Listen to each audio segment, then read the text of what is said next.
Okay dears, welcome back. Video number 6, final accounts of companies. Illustration number 3, textbook illustration number 3. Following is the trial balance of RAM Limited. RAM Limited ആണ് പേര്, കമ്പനിയുടെ ഡേറ്റും not ചെയ്യുക. ഇത് നമ്മൾ ആൻസറിൽ വേണ്ടി വരും, right? Debit credit trial balance ആണ്. സോ ഡെബിറ്റ് സൈഡിൽ കുറേ ഐറ്റം തന്നിട്ടുണ്ട്. ഡെബിറ്റ് സൈഡിൻ്റെ ബാക്കി ഇതാ ഇവിടെ ഉണ്ട്. ക്രെഡിറ്റ് സൈഡിൻ്റെ ബാക്കി ഇത് എവിടെയുണ്ട്, അഡ്ജസ്റ്റ്മെൻറ്റ്സ് ഉണ്ട്. പ്രിപ്പയർ ചെയ്യേണ്ടത് statement of profit and loss അക്കൗണ്ടും ബാലൻസ് ഷീറ്റും. ഓക്കെ, ക്വസ്റ്റ്യനിൽ പോകുന്നതിനേക്കാളും മുന്നേ ഞാൻ എന്ത് ചെയ്തെന്നറിയോ? ഞാനല്ല, നിങ്ങൾ എന്ത് ചെയ്യണമെന്നറിയോ? ഇതാ ഇങ്ങനെ ഒരു statement of profit and loss account വരഞ്ഞേക്കുക. ഫോമാറ്റ് നിങ്ങളൊക്കെ കയ്യിലുണ്ട്, നിങ്ങളിതൊക്കെ എഴുതി വെച്ചിട്ടുണ്ട്. ഭയങ്കര നല്ല മക്കളാണ്. സോ ഞാൻ ഫുള്ളായിട്ട് ഇത് എഴുതിയിട്ടുണ്ട്. ഇതാണ് ബോർഡില്ലാത്തതിൻ്റെ പ്രോബ്ലം. ബോർഡാണെങ്കിൽ ഒറ്റ സ്ട്രെച്ചിൽ ഇത് മുഴുവൻ നിങ്ങൾക്ക് ഒറ്റ സ്ക്രീനിൽ കാണാൻ പറ്റും. ഓക്കെ, എനിക്ക് ബോർഡിൻ്റെ പ്രശ്നമുണ്ട്. ഓക്കെ, സോ ഞാനിവിടെ വരഞ്ഞു വെച്ചിട്ടുണ്ട്. പിന്നെ ഞാൻ എന്തൊക്കെ വരഞ്ഞു വെച്ചിട്ടുണ്ടെന്നറിയോ? എനിക്ക് first balance sheet Tally account ഞാൻ നോട്ട്സ് ടു അക്കൗണ്ട് വരച്ച് വെച്ചിട്ടുണ്ട്. ഓക്കെ, ഇത് ഞാൻ എഴുതിയില്ല. നോട്ട്സ് ടു അക്കൗണ്ട് വരഞ്ഞു വെച്ചിട്ടുണ്ട്. പിന്നെ ഞാൻ ബാലൻസ് ഷീറ്റും വരഞ്ഞു വെച്ചിട്ടുണ്ടായിരുന്നു, പക്ഷെ കാണുന്നില്ല. ഇതിൻ്റെ പിറകിലുള്ളത് അതുകൊണ്ടാണ് കാണാൻ. ബാലൻസ് ഷീറ്റ് ഉണ്ട്, ജസ്റ്റ് സ്റ്റാർട്ട് ചെയ്ത് വെച്ചിട്ടുണ്ട്. ഓക്കെ, സോ ഞാൻ ഇനി ക്വസ്റ്റ്യൻ എടുക്കുകയാണ്. ക്വസ്റ്റ്യൻ ഞാൻ വായിക്കുകയാണ്. First item stock. Trial balance തരുന്ന സ്റ്റോക്ക് ഓപ്പണിംഗ് സ്റ്റോക്ക് ആയിരിക്കും. ചില കേസസിൽ അത് ക്ലോസിംഗ് സ്റ്റോക്ക് ആയിട്ടുള്ള ഒരു പ്രോബ്ലം കഴിഞ്ഞ പ്രാവശ്യത്തെ കുട്ടികളുടെ ടെക്സ്റ്റ് ബുക്ക് കണ്ട് നിങ്ങൾക്കതുണ്ടോ ഇല്ലയോ എന്ന് നമുക്ക് നോക്കാം. So first thing is opening stock. Opening stock കണ്ട ഉടനെ തന്നെ ഞാൻ എൻ്റെ account statement of profit and loss എടുക്കുന്നു. അക്കൗണ്ട് അല്ല, statement of profit and loss എടുക്കുന്നു. എന്നിട്ട് ഇത് ഓപ്പണിംഗ് സ്റ്റോക്കിന് നേരെ ഞാൻ ഓപ്പണിംഗ് സ്റ്റോക്കിൻ്റെ എമൗണ്ട് ഇന്നർ കോളത്തിൽ എഴുതുന്നു. ഓക്കെ, അടുത്ത ഐറ്റം പർച്ചേസ് ആണ്. സോ ഞാൻ വീണ്ടും എൻ്റെ P&L അക്കൗണ്ടിൻ്റെ സ്റ്റേറ്റ്മെൻറ്റ് എടുക്കുന്നു. ഇതാ കറണ്ട് ഇയറിൻ്റെ കോളത്തിൽ, കറണ്ട് ഇയർ പ്രീവിയസ് ഇയറിലെ ഡാറ്റ ഇല്ല, കറണ്ട് ഇയറിൻ്റെ കോളത്തിൽ 2,45,000 എഴുതുന്നു. അടുത്ത ക്വസ്റ്റ്യനിലെ ഐറ്റം വേജസ് ആണ്. വേജസ് നമുക്കറിയാം എംപ്ലോയി ബെനിഫിറ്റ് എക്സ്പെൻസ് ആണ് വേജ്. ഓക്കെ, ഒരൈറ്റം ആണെങ്കിൽ നിങ്ങളിവിടെ വേജ് എന്ന് എഴുതിയിട്ട് ഇവിടെ എമൗണ്ട് എഴുതിയാൽ പ്രശ്നമൊന്നുമില്ല. പക്ഷേ ഈ ക്വസ്റ്റ്യനിൽ 2 എണ്ണം ഉണ്ട്, അതെനിക്കറിയാവുന്ന കൊണ്ടാണ് ഞാനിവിടെ വരച്ച് വെച്ചത്. Okay, so employee benefit expense എന്ന് പറഞ്ഞിട്ട് ഞാൻ നോട്ട്സ് വരച്ചിട്ടുണ്ടായി. നോട്ട്സിനും particulars, current year, previous year same columns ആണ്. Current year, previous year. So ഞാനിവിടെ വേജസ് എന്ന് എഴുതി 50,000 എന്ന് എഴുതി.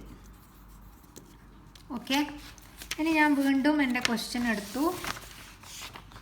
ക്വസ്റ്റ്യനിൽ അടുത്ത ആൾ ഫർണിച്ചറാണ്. സോ ഫർണിച്ചർ എനിക്കറിയാം എവിടെയാണ് എഴുതേണ്ടതെന്ന്. എവിടെയാണ് എഴുതേണ്ടത്? ഫർണിച്ചർ ഓർമ്മിക്കൂ. അസറ്റാന്ന് മനസ്സിലായി. അസറ്റിന് 2 ഹെഡ് ഉണ്ടായിരുന്നു. എന്തൊക്കെയാ? എവിടെയാണ് ഞാൻ എഴുതുന്നത്? അസറ്റിന് 2 ഹെഡ് ഉണ്ടായി. എന്തൊക്കെയാ? നോൺ കറണ്ട് അസറ്റും കറണ്ട് അസറ്റും. ഇത് ഫിക്സഡ് അസറ്റാണ്, സോ ഇവിടെ വരണം. നോൺ കറണ്ട് അസറ്റിൽ തന്നെ കുറേ ഉണ്ട്. അതിൽ ഏതിൽ വരണം? ഒന്നാമത്തെ ഐറ്റത്തിൽ വരണം. പ്രോപ്പർട്ടി, പ്ലാന്റ് ആൻഡ് എക്യുപ്മെൻറ്റിൽ വരണം. ഓക്കെ, ഞാൻ അതിപ്പോൾ ഒന്നും ചെയ്യുന്നില്ല. ഞാൻ അതിനിവിടെ ക്ലോസ് ചെയ്ത് വെച്ചു. ഓക്കെ, ചെയ്തിട്ടില്ല എന്ന് എനിക്ക് മനസ്സിലാവും. സെയിലാണ് അടുത്തത്. സെയിൽ ഞാൻ നമ്മുടെ ഇവിടെ റവന്യൂ ഫ്രം ഓപ്പറേഷനകത്ത് നേരെ വെച്ചോട്ടെ. റവന്യൂ ഫ്രം ഓപ്പറേഷൻസിനകത്ത് ഇവിടെ സെയിലെന്ന് എഴുതി. എന്നിട്ട് സെയിലിൻ്റെ എമൗണ്ട് 3,50,000 എന്ന് എഴുതി. അടുത്ത ഐറ്റം പ്രോഫിറ്റ് ആൻഡ് ലോസ് അക്കൗണ്ടിൻ്റെ ഓപ്പണിംഗ് ബാലൻസ് ആണ്. ഇത് എഴുതേണ്ടത് സർപ്ലസ് അക്കൗണ്ടിലാണ്. എല്ലാവരും സർപ്ലസ് അക്കൗണ്ടിൻ്റെ നോട്ട്സ് എടുത്ത് നോക്കിയാൽ, സർപ്ലസ് അക്കൗണ്ടിൻ്റെ നോട്ട്സ് എടുത്ത് നോക്കിയാൽ ഇപ്പം നിങ്ങൾക്ക് ആ സ്ക്രീനിൽ കാണാൻ പറ്റുന്നുണ്ടാവും. അവിടെ നിങ്ങൾക്ക് കാണാൻ പറ്റുന്നുണ്ട് ഓപ്പണിംഗ് ബാലൻസ്. ആ ഓപ്പണിംഗ് ബാലൻസ് ആണ് ഇവിടെ തന്നിരിക്കുന്ന ഈ ഐറ്റം. ഓക്കെ, 19ൻ്റെ, ഇത് നമ്മൾ 20ൻ്റെ ആണ്. സോ 19ൻ്റെ ഓപ്പണിംഗ് ബാലൻസ്. ഓക്കെ ആണ്. ഷെയർ ക്യാപിറ്റൽ നമുക്കറിയാം. ഇക്വിറ്റി ആൻഡ് ലാബിലിറ്റിയിൽ ഇക്വിറ്റിക്കകത്ത് first item share capital. Okay, this one. ഇതും ചെയ്തിട്ടില്ല ഞാൻ, ഇതും ചെയ്തിട്ടില്ല, പക്ഷെ എനിക്കറിയാവേ ചെയ്യാൻ. Next salary. Salary again employee benefit expense ആണ്. സോ ഞാനിവിടെ എഴുതി സാലറി 7500. അടുത്തത് റെൻ്റ് ആണ്. റെൻ്റ് ഞാൻ എൻ്റെ P&L അക്കൗണ്ട് എടുത്ത് നോക്കിയാൽ റെൻ്റ് എവിടെ എഴുതണം? അതർ എക്സ്പെൻസിനകത്ത് വരണം റെൻ്റ്. Other expense. വേറെ ഒന്നുമില്ലെങ്കിൽ നമുക്കിവിടെ അതർ എക്സ്പെൻസിനകത്ത് റെൻ്റ് എന്ന് എഴുതിയിട്ട് ഇവിടെ എമൗണ്ട് ചേർക്കാം. ബട്ട് ഈ ക്വസ്റ്റ്യനിൽ വേറെ ഒരു ഐറ്റം കൂടി ഉള്ളതുകൊണ്ട് ഞാൻ കുറച്ച് സ്ഥലം വിട്ടിട്ടാണ് ഞാനിവിടെ അതർ ഇൻകം എന്ന് പറഞ്ഞിട്ട് പ്രിപ്പയർ ചെയ്യുന്നത്. Okay, because other employee expense കഴിഞ്ഞിട്ട് ഫൈനാൻസ് കോസ്റ്റ് ഉണ്ട്, ഡിപ്രിസിയേഷൻ ആൻഡ് അമോർട്ടൈസേഷൻ ഉണ്ട്, അത് കഴിഞ്ഞിട്ടാണ് അതർ ഇൻകം വരുന്നത്. സോ നമ്മളെപ്പോഴും നോട്ട്സ് എഴുതുമ്പോൾ അതിൻ്റെ ഓർഡർ കീപ്പ് ചെയ്യേണ്ടതുകൊണ്ട് ഞാൻ കുറച്ച് താഴേക്ക് എഴുതി റെൻ്റ് എന്ന് എഴുതി. റെൻറ്റിൻ്റെ എമൗണ്ട് 4950 ഞാനിവിടെ എഴുതി. Okay, now again I took the question. ക്വസ്റ്റ്യനിൽ സൺട്രി എക്സ്പെൻസ് ആണ്, അതും അതർ ഇൻകം ആണ്. സോ ഞാൻ വീണ്ടും അതെടുത്തു. എന്നിട്ട് ഞാനിവിടെ അതർ ഇൻകത്തിൻ്റെ വർക്കിങ്ങിൽ സൺട്രി എക്സ്പെൻസ് എന്ന് എഴുതിയിട്ട് 7050 ഇവിടെ എഴുതി. ഓക്കെ, വൃത്തിയിൽ എഴുതിക്കൊള്ളേ. അടുത്തത് ഡിവിഡൻഡ് പെയ്ഡ് ആണ്. Dividend paid balance sheet, trial ബാലൻസിനകത്ത് വന്ന് അത് ബാലൻസ് ഷീറ്റ് ഐറ്റമാണ്, ഓർമ്മിച്ചാൽ മതി. ഞാനൊന്നും ചെയ്യുന്നില്ല. ഡെറ്റർ ഞാനൊന്നും ചെയ്യുന്നില്ല. മെഷീനറി ഡെറ്റർ എവിടെയാണ് വരിക എന്ന് ഓർമ്മിക്കണം. എവിടെയാണ് വരിക? കറണ്ട് അസറ്റിൽ ട്രേഡ് റിസീവബിൾസിൽ വരും അല്ല, കറണ്ട് അസറ്റ്സിൽ ട്രേഡ് റിസീവബിൾസിൽ വരും. Machinery again property plant and എക്യുപ്മെൻറ്റിനകത്ത് വരും. Cash in hand, cash at bank, cash and cash ഈക്വലൻറ്റിനകത്ത് വരും. ബാങ്ക് ബാലൻസിൽ എഴുതിയാലും കുഴപ്പമില്ല. ഫൊമാറ്റ് കയ്യിലുണ്ടായിരിക്കണം, അല്ലെ ഞാൻ പറയുന്ന ഒന്നും മനസ്സിലാവില്ലേ. പാറ്റന്റ് ആൻഡ് ട്രേഡ് മാർക്ക് എന്താ സംഭവം? അതർ ഇൻടാഞ്ചിബിൾ അസറ്റ്സ് ഞാൻ എഴുതി തന്നിട്ടുണ്ട്. അതിൻ്റെ നോട്ട്സ് എടുത്ത് നോക്കിയാൽ നിങ്ങൾക്ക് അതവിടെ കാണാൻ പറ്റും. പിന്നെ വരുന്നത് സൺട്രി ക്രെഡിറ്റർ ആണ്. സൺട്രി ക്രെഡിറ്റർ നമ്മുടെ കറണ്ട് ലാബിലിറ്റിക്ക് അകത്ത് വരുന്ന ട്രേഡ് പേയബിൾസിൽ ഉണ്ടാവും. റിസർവ് ഫണ്ട് റിസർവിൽ വരേണ്ട ഐറ്റമാണ്, ബാലൻസ് ഷീറ്റ് ഐറ്റമാണ്. സോ ഇതും ഞാനൊന്നും ചെയ്യുന്നില്ല, ഇതൊന്നും ഞാൻ ഇപ്പം ഒന്നും ചെയ്യുന്നില്ല. ഡിസ്കൗണ്ട് റിസീവ്ഡ് ഇൻകം ആണ്, ക്രെഡിറ്റിലാണ് വന്നത്, ഇൻകം ആണ്, റിസീവ് ആണ്. സോ 5000. ഇത് നമ്മൾ എഴുതേണ്ട സ്ഥലം ഇവിടെ നമ്മൾ അതർ ഇൻകം ഉണ്ടല്ലോ അവിടെ എഴുതാം. വേറെ ഒരു ഐറ്റവും ഇല്ലെങ്കിൽ വേറെ തന്നെ നിങ്ങൾ വെറുതെ വർക്കിംഗ് നോട്ട് വെച്ചിട്ട് സമയം പോക്കാൻ പാടില്ല.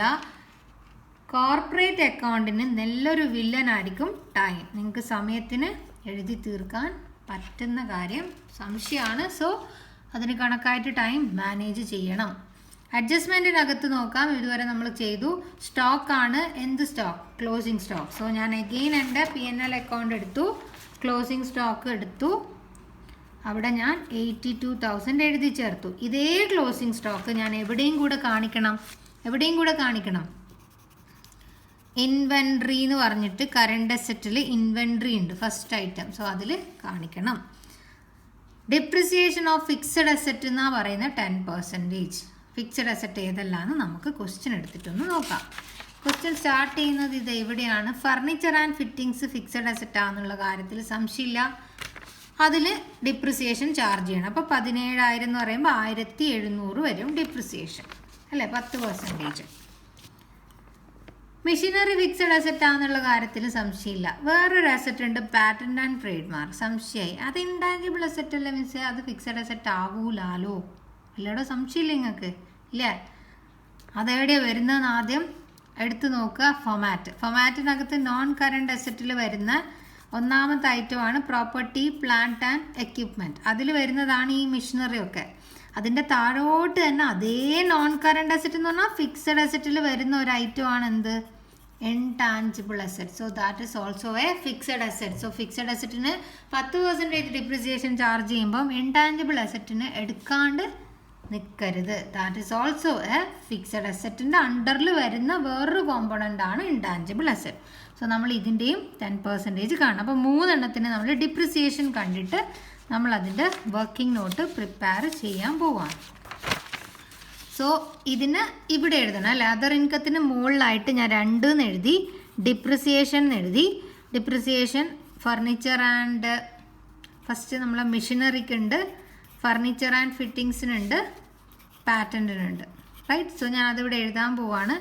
ഫർണിച്ചറിന് 2900, ഫിക്സ്ചറിന് 1700, പാറ്റൻറ്റിന് 453. ഓക്കെ, ഇതിനൊക്കെ ടോട്ടൽ ചെയ്താൽ അപ്പോൾ 5083 കിട്ടി. സോ ഞാൻ ആ ഡിപ്രിസിയേഷൻ്റെയും ക്വസ്റ്റ്യൻ നോക്കി ചെയ്തിട്ടുണ്ട്.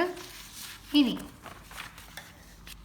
ഓക്കെ, ഇനി വരുന്നത് പ്രൊവിഷൻ ഫോർ ടാക്സേഷൻ 50%. അത് എവിടെയൊക്കെ എഴുതണമെന്ന് നമുക്ക് ആദ്യം നോക്കാം. ഒന്ന്, നമ്മുടെ statement of profit and loss അക്കൗണ്ടിൽ ടാക്സ് എക്സ്പെൻസിൽ വരേണ്ടതാണ് പ്രൊവിഷൻ ഫോർ ടാക്സേഷൻ. സോ ഇവിടെ എഴുതണം 50% കണ്ടിട്ട്. അതെങ്ങനെ കാണുന്നു നമുക്ക് നോക്കാം. കൂടാതെ കറണ്ട് പ്രൊവിഷനകത്ത് കറണ്ട് ലാബിലിറ്റി സൈഡിനകത്ത് കറണ്ട് പ്രൊവിഷനകത്ത് എഴുതി ചേർക്കണം എന്ത്? Provision for taxation. Notes to account എടുത്ത് നോക്കിയാൽ ആ സാധനം അതിനകത്ത് കാണാൻ പറ്റും. ഓക്കെ, സോ നമ്മൾ അതൊക്കെ എഴുതി വെച്ചു. ഇനി നമുക്ക് ഫില്ല് ചെയ്യാൻ ട്രൈ ചെയ്യാം. ഓക്കെ, ഇത് രണ്ടും ഓക്കെയാണ്. സോ ഞാൻ ഇത് രണ്ടും കൂടെ ആഡ് ചെയ്തിട്ട് ഇവിടെ ടോട്ടൽ റവന്യൂ ഇടുവാണ് 3,55,000. You have to underline it. Purchase is year, closing stock ഇത് രണ്ടും ഇന്നർ കോളത്തിലാണ് ഉള്ളത്. എന്ത് ചെയ്യണം എന്ന് പറഞ്ഞാൽ നിങ്ങൾ ഇത് രണ്ടും കൂടെ മൈനസ് ചെയ്യുക. എന്താ എമൗണ്ട് ഇതൊന്നും നോക്കണ്ട, ഇത് രണ്ടും എങ്ങനെയായാലും മൈനസ് ചെയ്യുക, സൈൻ ഇടാണ്ട് മൈനസ് ചെയ്യുക. സോ ഇത് രണ്ടും മൈനസ് ചെയ്താൽ നിങ്ങൾക്ക് 7,000 കിട്ടും. ഇനി ക്ലോസിംഗ് സ്റ്റോക്കാണ് കൂടുതലെങ്കിൽ ഇത് നെഗറ്റീവ് ഫിഗറായിട്ട് കാണിക്കാം. ക്ലോസിംഗ് സ്റ്റോക്കാണ് കൂടുതലെങ്കിൽ നെഗറ്റീവ് ഫിഗറും, ക്ലോസിംഗ് സ്റ്റോക്ക് കുറവാണെങ്കിൽ ഇതിനെ പോസിറ്റീവ് ഫിഗറായിട്ട് കാണിക്കാം. ഓക്കെ, അതിനുശേഷം ഇത് രണ്ടും കൂടെ ചെയ്തിട്ട് ആൻസർ എത്രയാണെന്ന് വെച്ചാൽ അതിവിടെ എഴുതാം.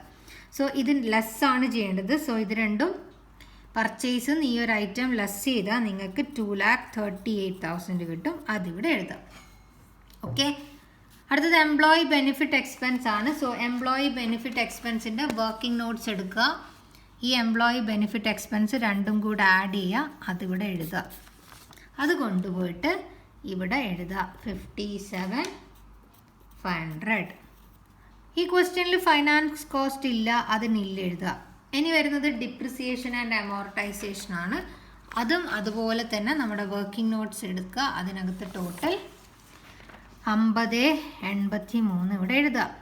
ഇനി വരുന്നത് അതർ എക്സ്പെൻസ് ആണ്. So again you have to take the working note and other എക്സ്പെൻസിൻ്റെ 12,000 അല്ലേ. ഇത് രണ്ടും കൂടെ ആഡ് ചെയ്താൽ യു വിൽ ഗെറ്റ് 12,000. ആ 12,000 ഇവിടെ എഴുതണം. ഇനി ടോട്ടൽ ഓഫ് എക്സ്പെൻസ് ആണ്. സോ ഇത് ഇവിടുന്ന് മുതൽ ഇവിടം വരെ ഇതൊക്കെ നിങ്ങൾ ആഡ് ചെയ്താൽ നിങ്ങൾക്ക് ടോട്ടൽ എക്സ്പെൻസ് കിട്ടും.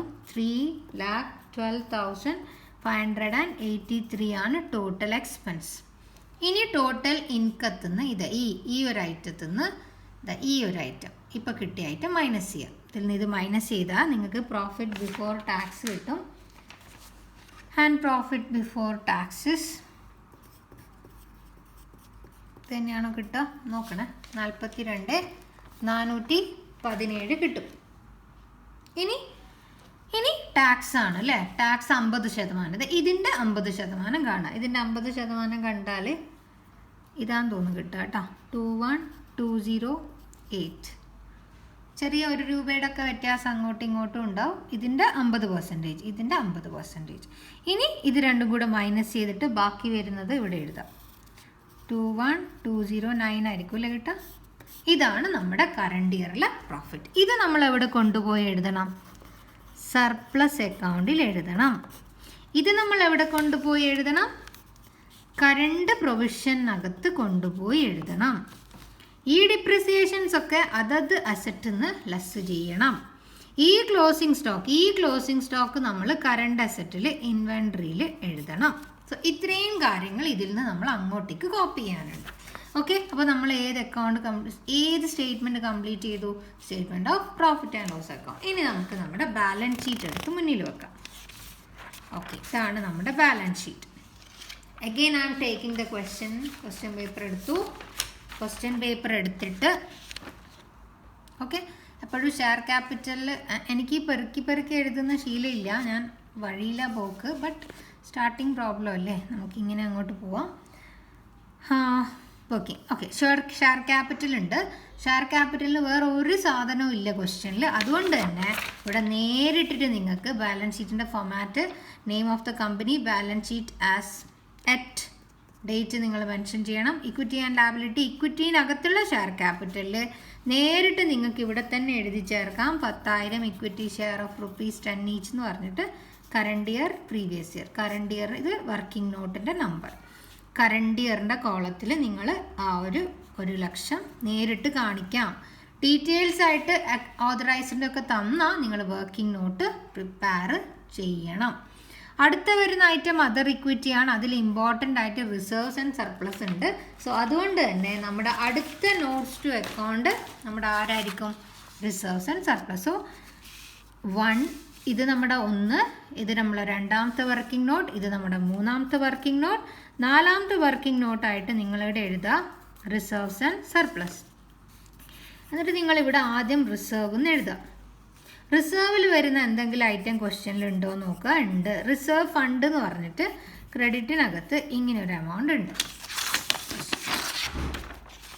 ക്വസ്റ്റ്യനിൽ ഇതാ ഇവിടെ ഒരു എമൗണ്ട് ഉണ്ട്. അത് ഞാനിവിടെ എഴുതിയിട്ടുണ്ട്. എല്ലാവരുടെ മുന്നിലും റിസർവ്സ് ആൻഡ് സർപ്ലസിൻ്റെ വർക്കിംഗ് നോട്ട് ഉണ്ടായിരിക്കണം. ഇനി ഞാൻ സർപ്ലസ് എന്ന് പറഞ്ഞിട്ട് ഹെഡിങ് കൊടുത്തു. സർപ്ലസിൽ ആദ്യം ഓപ്പണിംഗ് ബാലൻസ് ഉണ്ടെങ്കിൽ എഴുതിയാൽ മതി. ഈ ക്വസ്റ്റ്യനിൽ നമുക്ക് ഓപ്പണിംഗ് ബാലൻസ് ക്വസ്റ്റ്യനിൽ തന്നിട്ടുണ്ട് ഇത്. സോ ഞാൻ ആ ഓപ്പണിംഗ് ബാലൻസ് ഇവിടെ എടുത്തെഴുതി. അടുത്തത് നമുക്ക് വേണ്ടത് ഓപ്പണിംഗ് ബാലൻസ് എഴുതി. ഇനി വേണ്ടത് ഈ വർഷത്തെ പ്രോഫിറ്റാണ്. അത് എവിടെ നിന്ന് കിട്ടും? നമ്മൾ വരഞ്ഞു വെച്ചിരിക്കുന്ന നമ്മുടെ statement of profit and loss account എടുത്തിട്ട് ഇതിനകത്ത് കിട്ടിയിരിക്കുന്ന പ്രോഫിറ്റ് C21209 നമ്മളതെടുത്തിട്ട് നമ്മുടെ നോട്ട്സ് ടു അക്കൗണ്ടിൽ എഴുതണം. അപ്പോൾ ഇവിടെ പ്രോഫിറ്റ് ഫോർ ദ ഇയർ എന്ന് എഴുതുക. പ്രോഫിറ്റ് ഫോർ ദ ഇയർ ഞാൻ ഫുള്ളായിട്ടൊന്നും എഴുതുന്നില്ല, നിങ്ങൾ ഫുള്ളായിട്ട് എഴുതണം. 21209 ആണെന്ന് തോന്നുന്നില്ല, അത് ഇവിടെ എഴുതണം. ഓക്കെ. ഇനി കുറേ ഐറ്റം നമുക്ക് ഇതിൽ നിന്ന് ലെസ് ചെയ്യാനുണ്ട്. ട്രാൻസ്ഫർ ടു ജനറൽ റിസർവ് അങ്ങനെ പറയുന്ന ഒരു ഐറ്റവും ഇതിനകത്തില്ല. പക്ഷേ ഇതിനകത്ത് ഡിവിഡൻഡ് ഉണ്ട്. ഡിവിഡൻഡ് പെയ്ഡ് ട്രയൽ ബാലൻസിനകത്ത് തന്നാൽ സർപ്ലസിൽ മാത്രമേ എടുക്കേണ്ട കാര്യമുള്ളൂ. ഡിവിഡൻഡ് പെയ്ഡ് ട്രയൽ ബാലൻസിനകത്ത് തന്നാൽ എവിടെ മാത്രമേ എടുക്കണ്ടൂ? ഈ സർപ്ലസ് അക്കൗണ്ടിനകത്ത് ലെസ് ചെയ്യണം. ഡിവിഡൻഡ് പെയ്ഡ് എന്ന് പറയും. ഇത് രണ്ടും നിങ്ങൾ ആദ്യം ആഡ് ചെയ്യുക. ഇതിനകത്തുനിന്ന് ഈ ഡിവിഡൻഡ് പെയ്ഡ് നിങ്ങൾ ലെസ് ചെയ്ത് കാണിക്കണം. ഇനി അഥവാ ഡിവിഡൻഡ് പെയ്ഡ് ഇവിടെയാണ് അഡ്ജസ്റ്റ്മെൻറ്റിലാണ് തന്നതെങ്കിൽ നിങ്ങൾ ഇവിടെയും എടുക്കണം. കൂടാതെ നമ്മുടെ P&L അക്കൗണ്ടിൽ ഫൈനാൻസ് കോസ്റ്റിനകത്ത് ഡിവിഡൻഡ് പെയ്ഡ് എന്ന് പറഞ്ഞിട്ട് ഇവിടെയും കാണിക്കണം. ഓക്കെ, എഴുതി വെക്കുക. ഞാൻ അഡ്ജസ്റ്റ്മെൻറ്റ്സിൻ്റെ വേറെ തന്നെ ഒരു ക്ലാസ് ആയിട്ട് എടുക്കുന്നുണ്ട്, ആ സമയത്ത് നോക്കിയാൽ മതി. അപ്പോൾ അതും കഴിഞ്ഞു. അപ്പോൾ ഇത് ചെയ്തു കഴിഞ്ഞാൽ നമുക്ക് എന്ത് കിട്ടി? ഈ ഒരു റിസർവ്സ് ആൻഡ് സർപ്ലസിൽ എത്രയാണ് വരിക എന്ന് നമുക്ക് കിട്ടും. സോ ഇത് രണ്ട് ഓപ്പണിങ്ങും കറണ്ട് ഇയർ പ്രോഫിറ്റ് ആഡ് ചെയ്താൽ 36,238 കിട്ടും. അതിൽ നിന്ന് ഡിവിഡൻഡ് പെയ്ഡ് ലെസ് ചെയ്താൽ 27,238 കിട്ടും. സോ റിസർവ് എന്ന് പറയുന്ന ഹെഡിൽ ഇതും സർപ്ലസിൽ ഇതും. അപ്പോൾ റിസർവ്സ് ആൻഡ് സർപ്ലസ് എന്ന് പറയുന്ന ഹെഡിൽ 42,788 വരും. സോ നമ്മൾ അത് കൊണ്ടുപോയിട്ട് നമ്മുടെ റിസർവ്സ് ആൻഡ് സർപ്ലസിൽ എഴുതണം. എവിടെ? അതർ ഇക്വിറ്റി എന്ന് പറയുന്ന സ്ഥലത്ത് ആ ഒരു എമൗണ്ട് എത്രയായിരുന്നു? 42,738 ഇതിവിടെ എഴുതാം. ഓക്കെ. ഇനി നെക്സ്റ്റ് ലാബിലിറ്റിയിൽ ഇക്വിറ്റി കഴിഞ്ഞു. ഇനി വരുന്നത് ലാബിലിറ്റി രണ്ടുണ്ട്. നോൺ കറണ്ട് ലാബിലിറ്റിയും കറണ്ട് ലാബിലിറ്റിയും. ഈ ക്വസ്റ്റ്യനിൽ നിങ്ങൾ ജസ്റ്റ് ഒന്ന് ഓടിച്ച് നോക്കുക, നോൺ കറണ്ട് ലാബിലിറ്റി വല്ലതും ഉണ്ടോ. മെയിനായിട്ട് അതിൽ വരിക ഡിബഞ്ചറും ലോണും ഒക്കെ ആയിരിക്കും. ഈ ക്വസ്റ്റ്യനിൽ അത് രണ്ടുമില്ല. അതിൻ്റെ അർത്ഥം നോൺ കറണ്ട് ലാബിലിറ്റി ഇല്ല. ബട്ട് ഈ ഹെഡിങ് ഇവിടെ ഉണ്ടായിരിക്കണം. മെയിൻ ഹെഡ് ഇവിടെ ഉണ്ടായിരിക്കണം. സബ് ഹെഡ്സ് ഒന്നും വീണ് എഴുതി വെക്കേണ്ട കാര്യമില്ല. നമ്മൾ കറണ്ട് ലാബിലിറ്റിയിലോട്ട് പോവുകയാണ്. കറണ്ട് ലാബിലിറ്റിയുടെ ഫോമാറ്റ് എടുക്കുക, അതെടുത്ത് മുന്നിൽ തുറന്നു നോക്കുക. ലാബിലിറ്റീൻ്റെ ഫോമാറ്റിൽ ആദ്യം വരുന്ന ഫൈനാൻഷ്യൽ ലാബിലിറ്റി ആണ്. ഫൈനാൻഷ്യൽ ലാബിലിറ്റി എന്ന് എഴുതണം, കാരണം അതിനകത്തൊരു ഐറ്റം നമ്മളെ കയ്യിലുണ്ട്. ഫൈനാൻഷ്യൽ ലാബിലിറ്റിയിലെ ട്രേഡ് പേയബിൾസിൽ ക്രെഡിറ്റർക്ക് നമ്മൾ എഴുതണം. സോ വേറെ തന്നെ നോട്ട്സ് ഒന്നും വരേണ്ട, ബാലൻസ് ഷീറ്റ് തന്നെ എഴുതുക. ട്രേഡ് പേയബിളിൽ ക്രെഡിറ്റർ എന്ന് പറഞ്ഞിട്ട് നമ്മുടെ ആ ക്രെഡിറ്ററിൻ്റെ എമൗണ്ട് നമ്മൾ അവിടെ എഴുതി വെക്കണം. ഓക്കെ, ഇനി നമ്മൾ കറണ്ട് ലാബിലിറ്റി നോക്കുകയാണെങ്കിൽ നമ്മൾ കറണ്ട് ലാബിലിറ്റീൻ്റെ 1 എന്ന് പറഞ്ഞു. അതിൽ അടുത്ത ഹെഡ്, സോ നമ്പർ ഇടണ്ട, മീൻസ് നമ്പർ ഓർഡറിൽ വേണമെന്നൊന്നുമില്ല. അടുത്തത് അതർ നോ പ്രൊവിഷൻസ് അല്ലേ, പ്രൊവിഷൻസിനകത്ത് ആരുണ്ട്? പ്രൊവിഷൻ ഫോർ ടാക്സേഷൻ ഉണ്ട്. ഇതിനും സെപ്പറേറ്റ് ആയിട്ട് നോട്ട്സ് വരയരുത്. സമയമാണ് നമുക്ക് ഇമ്പോർട്ടൻ്റ്. Separate notes വരയരുത്. ഇതും നമ്മൾ ഇവിടെ എഴുതുക. ഓക്കെ, ഒന്നിൽ കൂടുതൽ ഐറ്റം ഉണ്ടെങ്കിൽ മാത്രം നോട്ട്സ് വരയാൻ പോയാൽ മതി. ഓക്കെ, സോ ഞാൻ ആ എമൗണ്ട് ഇവിടെ കൊണ്ടുവന്ന് എഴുതട്ടെ. അപ്പോൾ ഞാൻ എൻ്റെ ക്വസ്റ്റ്യൻ എടുത്തിട്ട് ക്രെഡിറ്റർ എത്രയാണെന്ന് നോക്കി. അപ്പോൾ ഞാൻ ആ ക്രെഡിറ്ററിൻ്റെ എമൗണ്ട് ഇവിടെ എഴുതി 17,500. പ്രൊവിഷൻ ഫോർ ടാക്സേഷൻ എത്രയാണെന്ന് ഞാൻ നോക്കി. ദാറ്റ് ഇസ് 21,208 അല്ലേ, അത് ഞാനിവിടെ എഴുതി. ഓക്കെ, സോ എൻ്റെ അസറ്റ് സൈഡും ലാബിലിറ്റി സൈഡ് ഓക്കെ ഓവറാണ്. സോ ഞാനിവിടെ അസറ്റ് എന്ന് എഴുതി, അസറ്റ് സൈഡ് എഴുതി. അസറ്റിലെ ഒന്നാമത്തെ ഐറ്റം നോൺ കറണ്ട് അസറ്റ് ആണ്. നോൺ കറണ്ട് അസറ്റിലെ ഒന്നാമത്തെ ആള് പ്രോപ്പർട്ടി, പ്ലാന്റ് ആൻഡ് എക്യുപ്മെൻ്റ് ആണ്. ഇതിന് നോട്ട്സ് വേണം, കാരണം ഒരുപാട് ഐറ്റംസ് ഇതിനകത്ത് നമുക്ക് എഴുതാനുണ്ട്. സോ ഞാൻ എന്ത് ചെയ്യാൻ പോവാണ്, നോട്ട്സ് ടു അക്കൗണ്ടിൽ 4 നോട്ട്സാണ് വരച്ചത് അല്ലേ. ഇനി ഞാൻ അഞ്ചാമത്തെ നോട്ട് എന്ന് പറഞ്ഞിട്ട് പ്രോപ്പർട്ടി, പ്ലാന്റ് ആൻഡ് എക്യുപ്മെൻ്റ് എന്ന് എഴുതി. അതിനകത്ത് ഐറ്റംസ് 1 by 1 എഴുതുകയാണ്. മെഷീനറിന്ന് എഴുതുക, ഫർണിച്ചർ ആൻഡ് ഫിറ്റിങ്സ് എന്ന് എഴുതുക. ഓക്കെ, അതിന്ന് ഡിപ്രിസിയേഷൻ അതിൽ നിന്ന് ലെസ് ചെയ്യുക, എന്നിട്ട് അതിൻ്റെ ടോട്ടൽ ഇവിടെ എഴുതി കാണിക്കാം. നമുക്ക് വരുന്നത് 29,000ഉം അതിൽ നിന്ന് 2,900 മൈനസ് ചെയ്യുക, 26,100 കിട്ടും. ഫർണിച്ചർ ആൻഡ് ഫിറ്റിങ്സ് 17,000, അതിൽ നിന്ന് 1,700 ഡിപ്രിസിയേഷൻ മൈനസ് ചെയ്യുക, നമുക്ക് കിട്ടും 15,300 and the total is 41,400. So ഇതും നമുക്ക് കിട്ടി. ഇനി നമ്മൾ അടുത്തത് ഇതിൻ്റെ കൂടെ തന്നെ നമുക്കറിയാം ഇൻടാഞ്ചിബിൾ അസറ്റിനകത്ത് നമുക്ക് പാറ്റൻ്റ് ഉണ്ട് അല്ലേ, അതിൻ്റെ കൂടെ തന്നെ വരുന്നത്. സോ പാറ്റൻറ്റിൻ്റെ എമൗണ്ട് ഇവിടെ എഴുതുക. പാറ്റൻറ്റിൻ്റെ എമൗണ്ട് 4,830. അതിൽ നിന്നും നമ്മൾ ഡിപ്രിസിയേഷൻ ലെസ് ചെയ്യുക. 483 ലെസ് ചെയ്താൽ നമുക്ക് 4,347 കിട്ടും. ഓക്കെ, ഇനി നമ്മൾ നമ്മുടെ ബാലൻസ് ഷീറ്റ് എടുക്കാൻ പോവാണ്. ബാലൻസ് ഷീറ്റിൽ പ്രോപ്പർട്ടി, പ്ലാന്റ് ആൻഡ് എക്യുപ്മെൻറ്റിൽ എനിക്ക് കിട്ടിയത് 41,400 ആണ്. ഞാനതിവിടെ 41,400 എന്ന് എഴുതി. ഇനി ഇതിൽ വേറെ ഐറ്റം ഒന്നുമില്ല. പിന്നെ വരുന്ന കുറേ താഴോട്ടുള്ള അതർ ഇൻടാഞ്ചിബിൾ അസറ്റ് ആണ്. സോ അതർ ഇൻടാഞ്ചിബിൾ അസറ്റിൻ്റെ ടോട്ടൽ 4,347. സോ ഞാൻ അതും ഇവിടെ എഴുതി 4,347. ഓക്കെ, ഇനി നോൺ കറണ്ട് അസറ്റിൽ വേറെ ഐറ്റം ഒന്നുമില്ല, ഈ 2 ഉള്ളൂ. ഓക്കെ, ഇനി അടുത്തത് എൻ്റെ ടോട്ടൽ നോൺ കറണ്ട് അസറ്റ് ആണ്. അടുത്ത ഹെഡ് നോൺ കറണ്ട് അസറ്റ് ആണ്. നോൺ കറണ്ട് അസറ്റിൽ എനിക്ക് ആദ്യമായിട്ട് എഴുതാനുണ്ട് ഇൻവെൻട്രി. വേറെ തന്നെ നോട്ട് പ്രിപ്പയർ ചെയ്യേണ്ട കാര്യമൊന്നുമില്ല. ക്ലോസിംഗ് സ്റ്റോക്ക് നേടി എഴുതുക, 82,000 എന്ന് എഴുതുക.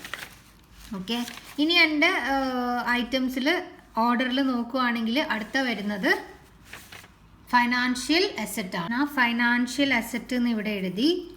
ഇത് എ, ഇത് ബി അല്ല, മെയിൻ ഹെഡ്സ് നോക്കണം. ഫൈനാൻഷ്യൽ അസറ്റ് എന്ന് എഴുതി. അതിനകത്ത് വരുന്നതാണ് നമ്മുടെ ട്രേഡ് റിസീവബിൾസ്, റൈറ്റ്. ട്രേഡ് റിസീവബിളുടെ ഇവിടെ ഉള്ളത് ഡെറ്റർ ആണ്. സോ ഡെറ്റർ എന്ന് ഇവിടെ നേരിട്ട് എഴുതാം, 37,500. പിന്നെയും നമ്മൾ അടുത്ത ഹെഡ്സ് നോക്കുകയാണെങ്കിൽ ഫൈനാൻഷ്യൽ അസറ്റിൽ ഇനിയും ഐറ്റം ഉണ്ട്. സോ ഞാൻ 2 എന്ന് എഴുതുന്നു. ക്യാഷ് ഈക്വലൻ്റ് എന്ന് എഴുതുന്നു. ഓക്കെ, നമുക്ക് ക്യാഷും ബാങ്കും ആഡ് ചെയ്തിട്ട് തന്നെ ഇവിടെ കാണിക്കാം, അല്ലെങ്കിൽ നിങ്ങൾക്ക് ക്യാഷ് ആൻഡ് ക്യാഷ് ഈക്വലൻ്റ് എന്ന് എഴുതി അടുത്തത് ഇവിടെ ബാങ്ക് ബാലൻസ് എന്ന് എഴുതി 2ഉം സെപ്പറേറ്റ് കാണിക്കുകയോ ചെയ്യാം. ഓക്കെ, ഞാൻ 2 സെപ്പറേറ്റ് കാണിക്കുകയാണ്. 2 ഒരുമിച്ച് കാണിക്കുവാണെങ്കിൽ നിങ്ങളത് നോട്ട്സ് പ്രിപ്പയർ ചെയ്തിട്ട് ചെയ്യണം. ഓക്കെ, സോ ഞാനത് 2ഉം സെപ്പറേറ്റ് കാണിച്ചു. ഓക്കെ, ഇനി എനിക്ക് എന്തേലും എഴുതാനുണ്ടോ? ഇനി എനിക്ക് ഒന്നും എഴുതാനില്ല, ഞാൻ എല്ലാം എഴുതിയിട്ടുണ്ട്. ഞാൻ വീണ്ടും എൻ്റെ അഡ്ജസ്റ്റ്മെൻ്റ് ഒന്ന് എടുത്ത് നോക്കി, എല്ലാം 2 സൈഡിൽ എഴുതിയിട്ടില്ല. അഡ്ജസ്റ്റ്മെൻറ്റിൽ തന്നതൊക്കെ 2 പ്രാവശ്യം എഴുതിയില്ലെന്ന് ഞാൻ ഒന്നും കൂടെ വെരിഫൈ ചെയ്തു. ഇനി എനിക്ക് എന്ത് ചെയ്യണം? എൻ്റെ ബാലൻസ് ഷീറ്റ് ടോട്ടൽ ടാലി ആക്കണം. സോ ഇവിടെ മുതൽ ഇവിടം വരെ ടാലി ആക്കണം. ഇവിടുന്ന് മുതൽ ഇവിടം വരെ നമ്മൾ ആഡ് ചെയ്യുന്നു ഈ ഒരു ഐറ്റം. അതേപോലെ അസറ്റ് സൈഡും നമ്മൾ ആഡ് ചെയ്യുന്നു. ടാലി ആവുമോയെന്ന് നോക്കണം. ഓക്കെ, ഇനി നിങ്ങൾക്ക് ഇതിന് നോട്ട്സ് വരഞ്ഞേ പറ്റൂ എന്നാണെങ്കിൽ നോട്ട്സ് വരഞ്ഞ് എഴുതിക്കോളാം. പെയ്ഡ് അപ്പ് ക്യാപിറ്റൽ ഇത്ര എന്നൊക്കെ പറഞ്ഞ് നിങ്ങൾക്ക് എഴുതാം. ബട്ട് ഞാൻ വരയുന്നില്ല, കാരണം എനിക്ക് കഴിഞ്ഞ പ്രാവശ്യം എൻ്റെ ഒരു സ്റ്റുഡൻറ്റിന് ടൈം ഇല്ലാണ്ട് ലാസ്റ്റത്തെ എസ് എഴുതാൻ പറ്റിയില്ല. നന്നായിട്ട് പഠിക്കുന്ന ഒരു കുട്ടിയായിരുന്നു. അപ്പോൾ അതുകൊണ്ട് തന്നെ I will try to reduce time consume ചെയ്തിട്ടുള്ള മെത്തേഡ്സ് ഞാൻ ട്രൈ ചെയ്യും. ഓക്കെ, സോ ഞാൻ ഇതൊക്കെ ആഡ് ചെയ്തപ്പോൾ എനിക്ക് കിട്ടിയത് നിങ്ങൾ ആഡ് ചെയ്ത് നോക്കിക്കോളാം. ഞാനിവിടെ നിന്ന് കോപ്പി അടിക്കുന്നതാണ്. ഓക്കെ, ഞാൻ ആഡൊന്നും ചെയ്ത് നോക്കിയിട്ടില്ല. ഞാനിവിടെ എഴുതുവാണ്. ഞാനിവിടെ ജസ്റ്റ് നോക്കിയിട്ട് ഇവിടെ എഴുതിയെന്നേ ഉള്ളൂ. എനിക്കറിയുന്നില്ല, ഒന്ന് നോക്കിയേക്കണേ. അടുത്തത് ഇതും എമൗണ്ടൊക്കെ കറക്റ്റ് ആയിരിക്കുമെന്ന് ഞാൻ വിചാരിക്കുന്നു. Okay, and here also I will get same amount. Okay, അപ്പോൾ ഇതാണ് നമ്മുടെ ഒരു പ്രോബ്ലം. ഇത് വളരെ സിമ്പിൾ പ്രോബ്ലമാണ് ഞാൻ ചെയ്തത്. വളരെ ടൈം കൺസ്യൂമിങ് ആണ് മക്കളെ. അപ്പം മനസ്സിലായിട്ടുണ്ടെങ്കിൽ കമൻറ്റ് ചെയ്യുക. നെക്സ്റ്റ് വീഡിയോ കംപ്ലീറ്റ് അഡ്ജസ്റ്റ്മെൻറ്റും കൂടെ ഒരു വീഡിയോ ആയിട്ട് ചെയ്യാൻ ഞാൻ ട്രൈ ചെയ്യാം. അതിൽ പ്രൊവിഷൻ ഫോർ ടാക്സേഷൻ്റെ അക്കൗണ്ടൊക്കെ വരാനൊക്കെ ഉണ്ട്. കഴിഞ്ഞ പ്രാവശ്യം അത് 3 മാർക്കിന്, കഴിഞ്ഞ പാറ്റേൺ മാറ്റാണല്ലോ, അതിൽ 3 മാർക്സിന് ഒരു ക്വസ്റ്റ്യൻ ചോദിച്ചിട്ടുണ്ടായി. അപ്പോൾ നമുക്ക് നോക്കാം.